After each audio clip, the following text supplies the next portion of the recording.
Si tu savais le mal qu'on me fait, demande à Johnny. On est au 19e siècle et un esclave, en tout cas considéré comme tel, qui a appris à lire et à écrire en cachette, Furcy donc, découvre quand sa mère meurt qu'elle cachait des documents. Et notamment dans ces documents, il y avait un acte d'affranchissement. Donc elle était libre. Si elle est libre, lui est libre. Donc il prend les documents, il va au tribunal et il porte plainte contre son maître. Et là commence presque 30 ans, 26, 27 ans de galère pour lui en fait. Raconter précisément quelqu'un qui aurait pu choisir d'être marron ou choisir la violence et qui fait confiance au droit, à la justice et qui finalement prend l'arme du colon et la retourne contre lui. Furcy, né libre, esclave maintenu par la cupidité des hommes. J'ai le droit de circuler librement. Allez demander au procureur du roi. Silence. Furcy devrait être libre, car sa mère a été affranchie il y a des années. Cet acte d'affranchissement, même s'il existe, c'est qu'un bout de papier. Il dissimulait aussi des liens secrets avec la préceptrice Virginie Béga. Furcy se retrouve dans la position d'accusé alors qu'il vient réclamer sa liberté. Les esclaves n'attaquent jamais leur maître en justice. Un esclave n'est pas une personne. C'est un meuble. Dès le début, je partais du principe que je ne faisais pas un film sur l'esclavage. Je fais un film sur l'abolition de l'esclavage, ce qui est totalement différent. Je l'explique dans l'histoire avec un grand H d'une certaine manière, où on explique comment on est un momentum dans l'histoire que je raconte, où les abolitionnistes se font de plus en plus entendre. Il y a vraiment des questions entre l'ancien monde et le nouveau monde, en fait, ceux qui sont pro-esclavage et ceux qui sont contre l'esclavage. Et ça se manifeste au niveau juridique, au niveau de débat, au niveau... La société bouge dans ce sens-là. C'est un film de cinéma inspiré d'histoires réelles, d'une histoire réelle, mais c'est un film de cinéma. Donc mon idée, c'était de faire quelque chose qui soit ample, quelque chose qui soit divertissant, quelque chose qui permette... On a vu ça, on sort de là, on a l'impression d'avoir appris quelque chose. Mais que c'est le début, après on va aller plus loin. Je retourne travailler, je pars pour l'île Maurice. C'est toi, Furcy?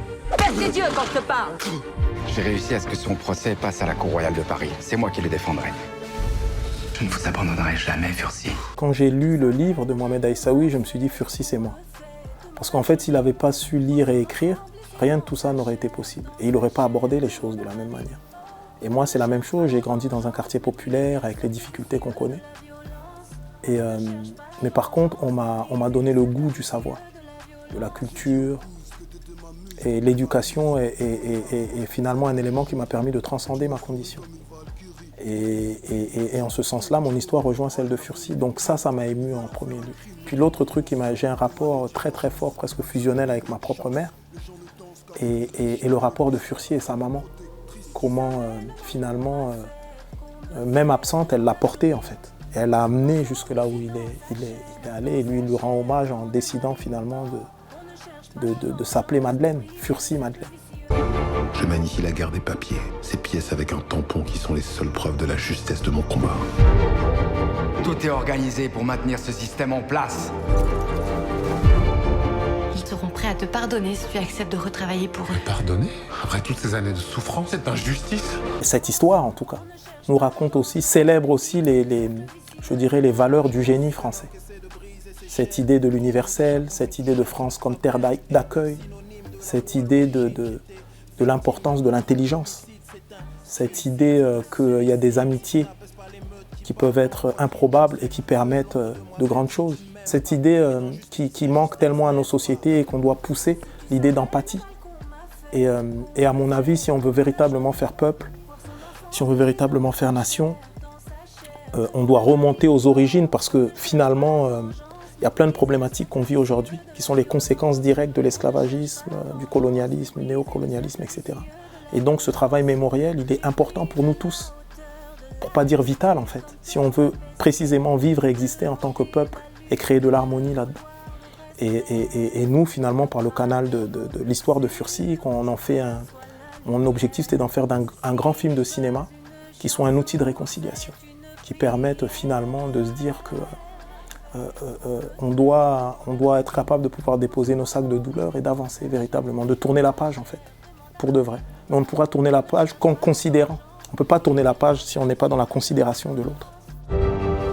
Quand on a été esclave, on l'est toute sa vie. Peut-on renoncer à sa liberté? Peut-on abandonner cet attribut fondamental de l'être humain?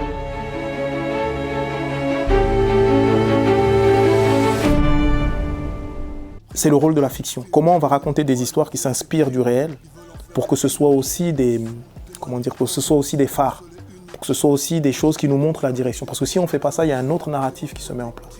Et ce narratif, c'est le narratif de l'extrême droite. C'est le fait de dire qu'ils vont nous parler de repentance en disant oui, mais on va pas. Alors que c'est pas de ça qu'il est question. On est en train de parler de justice. On est en train de parler de reconnaissance. Nous autres, les artistes, et notamment les cinéastes, il est important de raconter cette histoire. Et d'en raconter plusieurs, etc. Et c'est vrai qu'aujourd'hui, on est en 2026, il y a eu le très beau film de Simon Moutaïrou, Ni chaîne ni maître. Et puis c'est tout, quoi. Et donc il est important de continuer. Il y a eu, et ce film-là, notre film, est important. Il correspond à un momentum où le monde part en vrille.